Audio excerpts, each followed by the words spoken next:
নমস্কার বন্ধুরা, রাঙামতি তীরন্দাজ ধারাবাহিকের আজকের পর্বে আপনারা দেখতে চলেছেন যে রাঙা ধ্রুবর হাতে তো তীর দিয়ে আঘাত করে।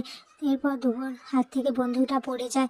এরপর রাঙা ধ্রুবর সাঙ্গদেরও আঘাত করে তীর দিয়ে। সবাই রাঙাকে দেখে তো অবাক হয়ে যায়, বিশেষ করে একলব্য। এরপর রাঙা বলে যে আমার স্বামীর ক্ষতি করতে চাইবে এই রাঙামতি তার ঢাল হয়ে দাঁড়াবে।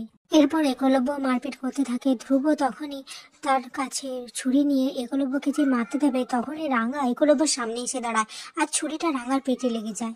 এদিকে রাঙামতি তো এরকম অবস্থা দেখে একলব্য চিৎকার করে রাঙা বলতে থাকে। অপরদিকে প্রমিতাও একটা বাজে স্বপ্ন রাঙাকে নিয়ে দেখে রাঙা বলে চিৎকার করে উঠে পড়ে।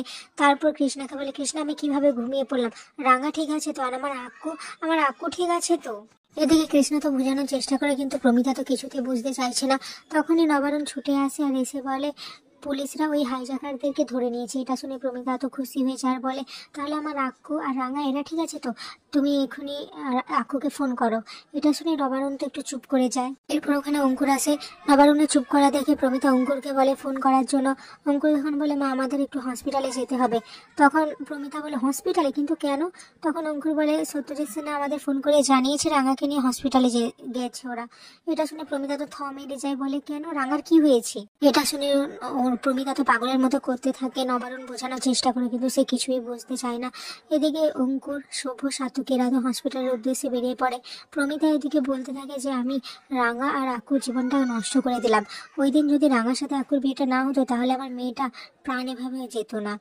আমি নিজের হাতে মেয়েটার জীবনটা নষ্ট করে দিয়েছি। যবে থেকে ও এখানে এসেছে তবে থেকে মেয়েটা শান্তি পায়নি। এদিকে একলব্য তো রাঙাকে বলতে থাকে, রাঙামতি তুমি জ্ঞান হারিও না, তুমি শুধু জেগে থাকো একটু কষ্ট করে। আমার সাথে ডক্টরের কথা বলা হয়ে গেছে, তুমি ঠিক হয়ে যাবে, তো একটু কষ্ট করো, কি চোখের পাতা তুমি বুঝিও না। এদিকে রাঙার তো অনেক কষ্ট হয়। তারপর একলব্যর দিকে হাত বাড়িয়ে দেয়। একলব্য রাঙার হাতটা শক্ত করে ধরে রাখে। এদিকে আহিরি এই সমস্ত কিছু লক্ষ্য করছিল। ওর তো রাগও হচ্ছিল, কিন্তু কিছু বলতে পারছিল না। এদিকে ডক্টর এসে একলব্যকে বলে যে রাঙামতির খুব সিরিয়াস কন্ডিশন। তখন এসএস বলে, ডক্টর প্লিজ আপনি যা কিছু করুন, কিন্তু রাঙামতিকে বাঁচাতেই হবে। এদিকে একলব্য ডক্টরের হাত ধরে বলে, ডক্টর প্লিজ আপনি রাঙামতির কিছু হতে দেবেন না, ওকে বাঁচাতেই হবে, ওকে যে বাঁচতে হবে। এরপর ডক্টর তো রাঙাকে নিয়ে ওটি রুমে চলে যায়। একলব্য বাইরে দাঁড়িয়ে শুধু ওটির আলোর দিকে তাকিয়ে থাকে। এরপর আহিরি একলব্যর কাছে আসে। তখন একলব্য আহিরিকে বলে, আহিরি আমরা প্রাণ বাঁচানোর জন্য কত কী না করি, কিন্তু রাঙা রাঙা আমাকে বাঁচানোর জন্য নিজের প্রাণ দিয়ে দিল এভাবে। এরপর হঠাৎ করে একলব্য বাইরে বেরিয়ে আসে। তখন রাহিনী বলে, একলব্য তুমি কোথায় যাচ্ছ? একলব্য বলে, আমি একটা জায়গায় যাচ্ছি, আর রাঙাকে যে করে হোক বাঁচাতে হবে। এরপর একলব্য রাধা মাধবের কাছে আসে, ঠাকুরের কাছে এসে প্রার্থনা করতে থাকে, রাঙামতিকে প্লিজ আমার কাছ থেকে কেড়ে নিও না ভগবান, আমাকে আজ ভিক্ষে করো। আমি এতদিন তোমার কাছে কিছুই চাইনি, আমি বাড়ি যেয়ে মাকে কি জবাব দেবো? রাঙামতিকে ভালো করে দাও ভগবান, রাঙামতিকে ভালো করে দাও। ওকে যদি আজ তুমি আমার থেকে কেড়ে নাও, তাহলে তো আমি নিজেকে কখনো ক্ষমা করতে পারবো না, আমি ওর ভবিষ্যৎটুকুও গড়ে দিতে পারবো না। আমি যে ওর আর ওর বাবার কাছে ঋণী। মা ওকে গ্রাম থেকে নিয়ে এসেছিল এখানে ওর ভবিষ্যৎ গড়ে দেবে বলে, কিন্তু ও ও আমাদের পরিবারের জন্য কত কি করেছে, ওকে তুমি রক্ষা করো ভগবান। এরপর একলব্য হাঁটু মুড়ে হাত জোড়া করে ঠাকুরের কাছে প্রার্থনা করতে থাকে, আজ আমাকে ফিরিয়ে দিও না ভগবান, তুমি যা করতে বলবে আমি তাই করবো, কিন্তু রাঙাকে আমার থেকে তুমি ফিরিয়ে দিও না।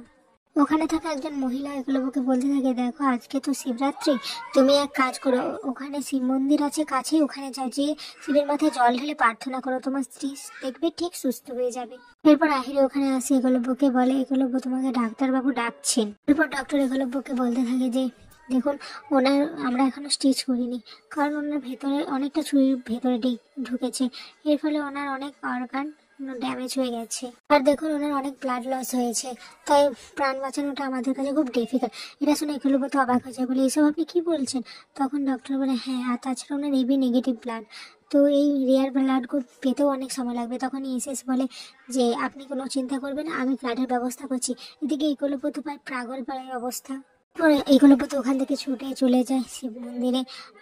দেখে এসে আহিরিকে বলে যে ব্লাড ডোনার পাওয়া গেছে। এদিকে একলব্য তো পাগল প্রায় অবস্থা, সে রাঙার জন্য পুজো দিতে যায় একটা ডালা কিনে নিয়ে। এইরকম অবস্থায় একলব্যকে দেখে ওখানকার থাকা লোকজন বলে, আর স্ত্রীকে খুব ভালোবাসেন নিশ্চয়ই, স্ত্রীর জন্য এইভাবে পুজো দিচ্ছেন, আর আপনার তো পাগল প্রায় অবস্থা। একলব্য তো কোনো কিছু উত্তর দিতে পারে না, শুধু রাঙার সাথে তার কাটানো মুহূর্তগুলো মনে করতে থাকে। এদিকে ডাক্তারবাবু অপারেশন শুরু করে দেয়, স্টিচ করতে থাকে।